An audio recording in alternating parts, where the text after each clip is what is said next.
Picture this: the horrific death of King Henry VIII. Okay guys, before we dive into today's absolutely shocking story, I need to warn you, what you're about to hear is going to make your stomach turn. We're talking about one of the most disgusting, horrifying celebrity deaths in all of history.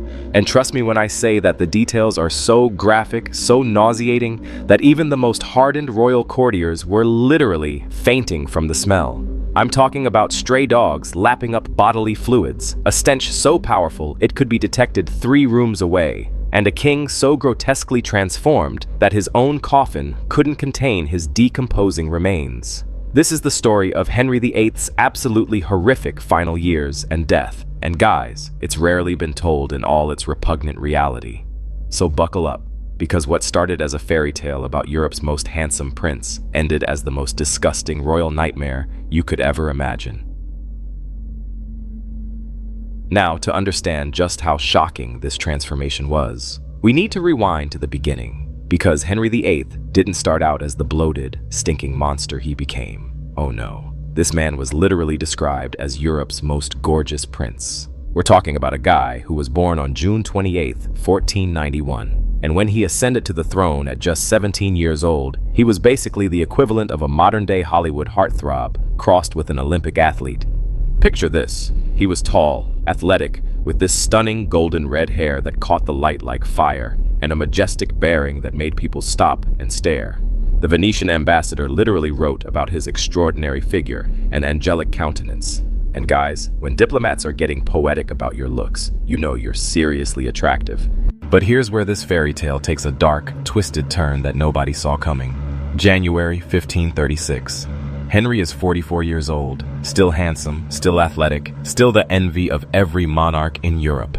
He's at Greenwich, participating in one of his favorite pastimes, jousting. Now, jousting wasn't just a hobby for Henry. It was like his entire identity wrapped up in one dangerous sport. This was a man who lived for the thrill, the competition, the absolute rush of charging at full speed with a lance, knowing that one wrong move could mean death. And on this particular day in January, that one wrong move finally happened. The accident itself was absolutely catastrophic. Henry's horse, this massive war horse trained for battle, suddenly collapsed on top of him. We're talking about probably 1,500 pounds of pure muscle and bone crushing down on the king's body. For 2 full hours, 2 entire hours, Henry lay there completely unconscious while his courtiers probably thought they were about to witness the end of a dynasty. When he finally came to, everyone breathed a sigh of relief. The king was alive, he was talking, he seemed okay. But guys, what they didn't realize was that this accident had just set in motion the most disgusting, horrifying transformation in royal history. The injury to Henry's right leg from that jousting accident never healed properly. Never. What started as what should have been a manageable wound turned into something that would define the rest of his life in the most nauseating way possible. This wound transformed into an open, festering ulcer that produced the most putrid, fetid odor you can imagine. And remember, this is a king we're talking about. A man whose entire identity was built on being magnificent, powerful, and above all, physically perfect. Suddenly, he's walking around with this open, stinking wound that made everyone around him want to vomit. The psychological impact of this was absolutely devastating for Henry. This was a man who was incredibly vain, who prided himself on his physical perfection, and now he had to deal with the humiliation of knowing that everyone around him was trying not to gag from his smell. But here's the truly twisted part. His courtiers weren't allowed to show any sign of revulsion. They had to stand there, breathing in this horrible stench and pretend like nothing was wrong. Can you imagine the psychological torture of being in constant pain, smelling awful, and having to maintain the facade that you're still this all-powerful, magnificent king? And as if the physical trauma wasn't enough, the timing of this accident coincided with one of the most dramatic periods of Henry's reign, the execution of Anne Boleyn. Now, modern historians pretty much agree that the accusations against Anne were completely fabricated. Henry had become obsessed with getting rid of her, probably because she hadn't given him the male heir he desperately wanted, and he was willing to destroy her reputation and literally have her head chopped off to make it happen. So here we have a king dealing with a traumatic physical injury, chronic pain, and the psychological aftermath of having his wife executed on trumped-up charges. The stage was set for a complete mental and physical breakdown. But guys, the accident didn't just injure Henry's leg. Many historians believe it also caused a traumatic brain injury that began to seriously affect his personality and mental state. The man who had once been known for his charm, his wit, his ability to navigate complex political situations, suddenly started displaying signs of severe paranoia and uncontrollable rage. His reduced mobility from the leg injury meant he couldn't engage in the physical activities that had once been his outlet for stress and aggression. No more jousting, no more hunting, no more of the athletic pursuits that had defined his identity. And when a person who's used to being incredibly physically active suddenly can't move the way they used to, the psychological impact is enormous. What happened next was like watching a slow-motion car crash that lasted for over a decade. Henry began gaining weight at an absolutely alarming rate. We're not talking about putting on a few pounds here and there. This was rapid, dramatic weight gain that transformed his entire body. His waist measurement expanded from 89 centimeters to 130 centimeters. To put that in perspective for American audiences, that's going from about a 35-inch waist to over 50 inches. His total body weight exceeded 180 kilograms. That's nearly 400 pounds of pure bulk on a frame that had once been athletic and trim. The weight gain became so extreme that Henry required a special pulley system just to move between his apartments. Think about that for a second. The King of England needed mechanical assistance just to get from room to room. Palace door frames had to be widened to accommodate his massive size. This wasn't just about vanity anymore. This was about a man who was becoming literally too big for his own palace. And what was fueling this incredible weight gain? Henry's diet was absolutely insane by any standard, but especially for someone who was basically sedentary. We're talking about 5,000 calories a day, and guys, this was 5,000 calories of the worst possible foods you can imagine. His diet consisted almost entirely of red meats with practically no vegetables. A typical dinner for Henry would include multiple meat pies washed down with massive quantities of alcohol. This wasn't just overeating. This was like a systematic destruction of his own body through food. Meanwhile, those leg ulcers that started with the jousting accident were getting progress. Evilly worse. The inactivity from his weight gain meant reduced blood circulation, which made the wounds even harder to heal. And remember, this is the 16th century. They didn't have antibiotics, they didn't have proper wound care, they didn't have any of the medical treatments that could have helped Henry. Instead, his physicians were subjecting him to treatments that were not only useless, but actively harmful. The medical treatments Henry received were absolutely barbaric. His doctors were cauterizing his wounds, literally burning them with hot irons. They were giving him mixtures containing arsenic and mercury, both of which are incredibly toxic. They were performing bloodletting, which weakened his already compromised immune system. These weren't treatments. They were torture sessions that made his condition exponentially worse. The wounds became so severe that courtiers reported being able to see bone through the decomposing flesh. The smell became so overpowering that it could be detected from 3 rooms away. Can you imagine what it must have been like to be in Henry's presence during this time? You're trying to conduct royal business, you're trying to maintain the dignity and formality of the court, and there's this overwhelming stench of rotting flesh permeating everything. Courtiers started carrying perfumed handkerchiefs just to be able to breathe in the king's presence. The man who had once been the most desirable bachelor in Europe had become someone people literally couldn't stand to be near. But Henry wasn't done with marriage. Oh no. At 49 years old, this bloated, stinking, rage-filled king decided he was going to marry again. His choice was Catherine Howard, who was just 19 years old. Let that sink in for a moment. A 49-year-old man weighing nearly 400 pounds, with open, festering wounds and breath that could knock you unconscious, marrying a teenager. Henry actually described this marriage as his return to youth, which is absolutely delusional when you consider his physical state. The marriage was described by contemporary observers as a grotesque spectacle. Here you have this young woman, barely out of her teens, having to share a bed with a man whose body was literally decomposing while he was still alive. It's no wonder that Catherine sought comfort with a young courtier. And guys, when Henry found out about this affair, his reaction was swift and brutal. Both Catherine and her lover were executed. This wasn't just about adultery. This was about a man whose physical deterioration had made him so paranoid and violent that he was willing to kill anyone who reminded him of his own mortality. Henry's final marriage was to Catherine Parr in 1543. And this relationship was less like a marriage and more like a nursing arrangement. Catherine showed what contemporary accounts describe as surprising dedication to caring for this increasingly disgusting and difficult man. She was more nurse than wife, dealing with his constant medical needs, his unpredictable moods, and the practical challenges of being married to someone whose body was essentially failing in real time. By this point, Henry was suffering from what modern medical experts believe was a combination of diabetes, severe gout, hypertension, and heart failure. Some historians have suggested he might have had syphilis, though this is disputed. Rega? Regardless of the exact diagnoses, what's clear is that Henry was in continuous physical torment during his final years. Courtiers reported that he would alternate between periods of unbearable pain, where he would scream and curse uncontrollably, and periods of deep melancholy, where he would sit in silence for hours. The psychological impact of chronic pain on Henry's mental state cannot be overstated.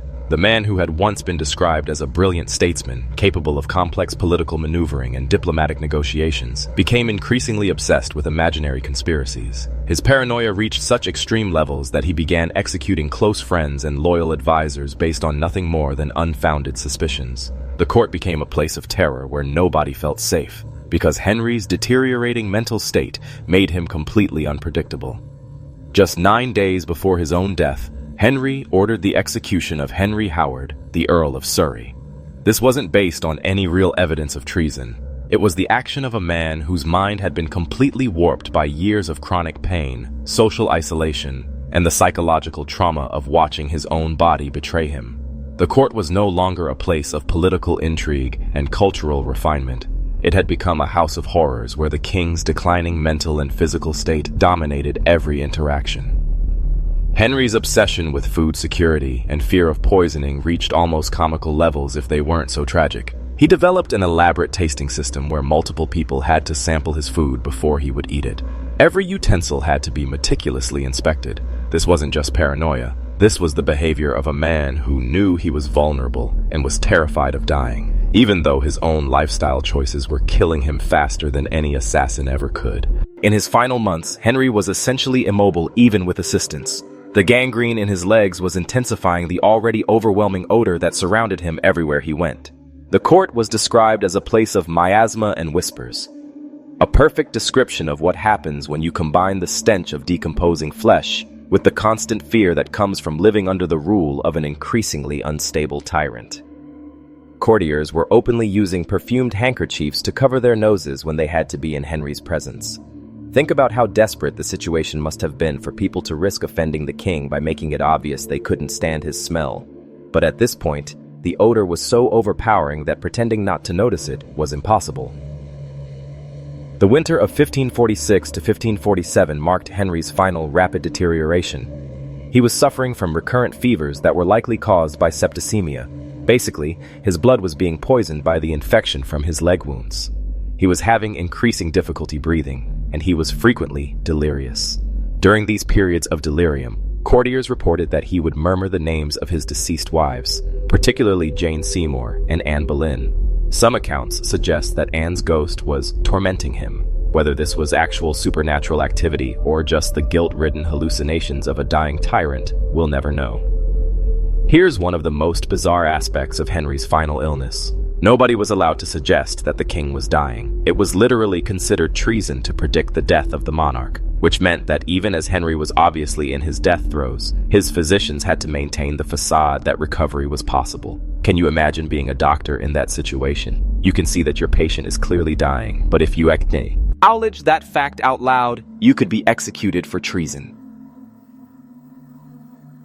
On January 27, 1547, Archbishop Thomas Cranmer was finally called to Henry's bedside. By this point, Henry was unable to speak, but when Cranmer asked him if he was dying in the Christian faith, Henry managed to squeeze the Archbishop's hand.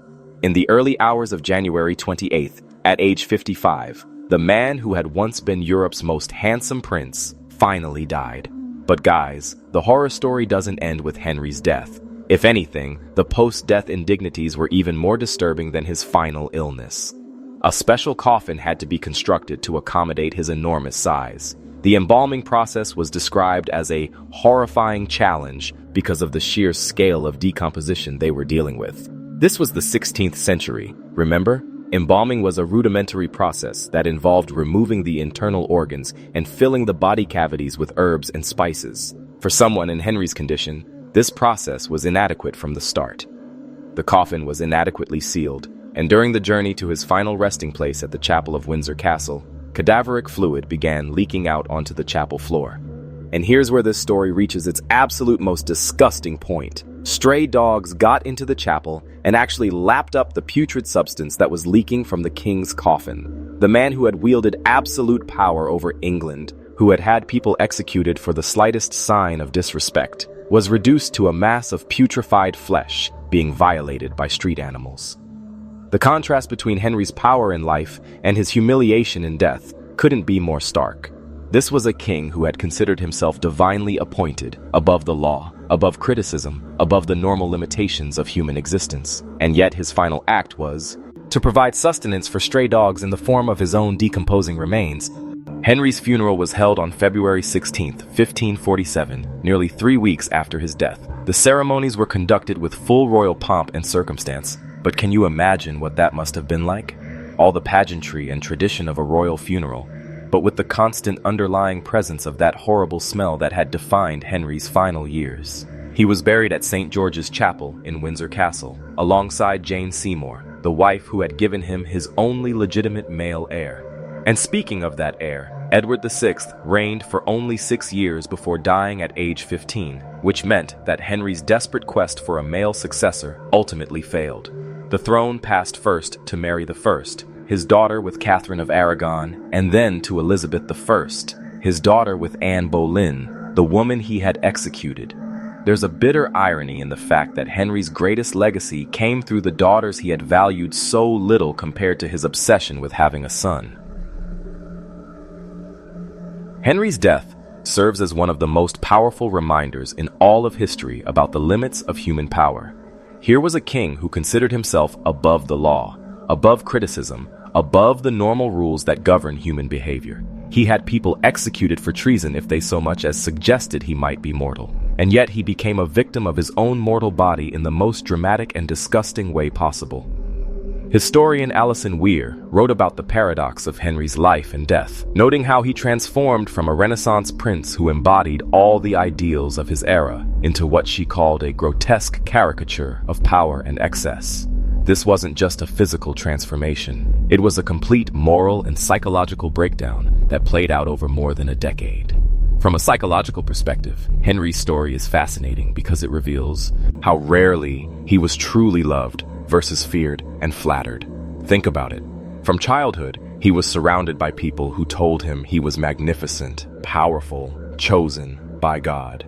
He never had to develop the emotional resilience that comes from experiencing genuine criticism or having to earn respect through character rather than position. When his body began to fail him, he had no psychological tools to cope with vulnerability, mortality, or the loss of the physical perfection that had been such a huge part of his identity. Henry's case serves as an incredible study of how absolute power combined with chronic pain can completely transform an individual. The man who started as a Renaissance prince ended as a paranoid tyrant whose own body had become his greatest enemy. The physical deterioration paralleled his moral deterioration. As his body rotted, so did his character, his judgment, and his capacity for basic human decency. The political legacy of Henry's reign, the separation from Rome, the establishment of the Anglican Church, the strengthening of royal power, these are the things that appear in history textbooks. But his personal end serves as a reminder of human fragility that transcends politics and power structures. The official portraits of Henry show a powerful, commanding figure in magnificent robes and jewelry. The reality of his final years was a man who couldn't move without mechanical assistance, whose smell could clear a room, and whose mind had been warped by years of unchecked power and chronic pain. There's a profound lesson here about the dissonance between public image and private reality. Henry spent enormous resources maintaining the facade of royal magnificence even as his body was literally decomposing. The gap between what people saw in public ceremonies and what they experienced in private interactions must have been absolutely surreal. Henry's story ended not with glory, not with the dignity that royal propaganda would have us believe, but with an unbearable stench that followed him everywhere he went. The king who had 6 wives, who had reshaped the religious landscape of England, who had wielded power that most people can't even imagine, died as a grotesque parody of his former self. The death of Henry VIII stands as a symbolic moment that reflects the ephemeral nature of all human power and achievement. The deterioration of the king's body paralleled the decline of the entire myth of royal invulnerability. If the king, God's chosen representative on earth, could be reduced to a stinking mass of infected flesh, then what did that say about the nature of power itself? There's a final irony in Henry's story that I think is worth dwelling on. He spent his entire adult life obsessed with creating a male lineage that would continue his dynasty. He married 6 times. He had people executed. He split from the Catholic Church. He threw England into religious and political turmoil, all in service of this desperate need to have a male heir who would carry on his name and power. And yet, his truest legacy, the achievements that we still remember and study today, came through his daughters. Elizabeth I became one of England's greatest monarchs, presiding over a golden age of culture and exploration that far exceeded anything Henry accomplished. Mary's reign was shorter and more troubled, but even she left a more coherent political legacy than her viiis. Arthur's final paranoid years. The deepest lesson of Henry's horrible death might be this: absolute power cannot conquer the limitations of the human body. All the wealth, all the authority, all the ability to control other people's lives means nothing when your own flesh starts to rebel against you. Henry could have people executed for treason, but he couldn't execute the bacteria that were eating away at his legs. He could control who lived and died in his kingdom, but he couldn't control the progression of diabetes or heart failure or any of the other conditions that were slowly killing him.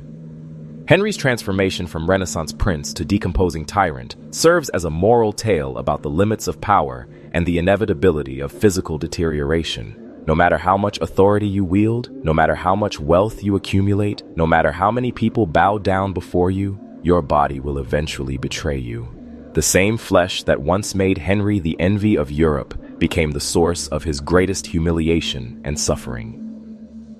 In many ways, Henry's body became a symbol of the transience of all earthly power and glory. The same physical form that had once embodied the ideals of royal magnificence became a rotting reminder that all human achievement is temporary. The courtiers who once admired his athletic prowess and handsome features were eventually forced to cover their noses with perfumed handkerchiefs just to stand in his presence. This story fascinates us because it reveals the vulnerable humanity behind the facade of absolute power. We're drawn to the contrast between Henry's public image and his private reality, between the magnificent king of official portraits and the stinking, paranoid tyrant of his final years. It's a reminder that beneath all the ceremony and power and wealth, we're all just flesh and blood, subject to the same physical limitations and vulnerabilities. Henry's terrible death continues to capture our imagination because it represents the ultimate equalizer. In the end, as the saying goes, we are all equal before death. The king who thought he was above human limitations discovered that power means nothing when your own body turns against you. The man who could control the fate of millions couldn't control the infection in his own legs. The monarch who split from Rome and reshaped English religion couldn't pray away the consequences of his own lifestyle choices. And perhaps that's why this story, despite all its grotesque details, continues to be told and retold. It's a reminder that no matter how high we rise, no matter how much power we accumulate, we're all subject to the same fundamental human frailties. Henry's horrible death serves as both a cautionary tale about the corrupting influence of absolute power and a humbling reminder of our shared mortality. The stray dogs lapping up the fluid from Henry's coffin might be the most powerful image in this entire story. It represents the complete reversal of earthly power. The man who once held the power of life and death over his subjects became food for animals that lived on the streets. It's a scene that would be almost comically grotesque if it weren't so tragic, and it serves as the perfect punctuation mark to a life that ended in such spectacular physical and moral decline. So the next time you see one of those magnifiques Icent portraits of Henry VIII, you know the ones where he's depicted as this powerful, commanding figure in elaborate robes, remember the real end of his story. Remember the smell that could be detected 3 rooms away, the mechanical pulley system needed to move him between apartments, the special coffin that couldn't contain his decomposing remains. Remember that behind all the pageantry and power and royal magnificence was a man whose own body became his greatest enemy, and whose death was so horrible that even 500 years later, we're still talking about how disgusting it was. That's the true story of Henry VIII's death.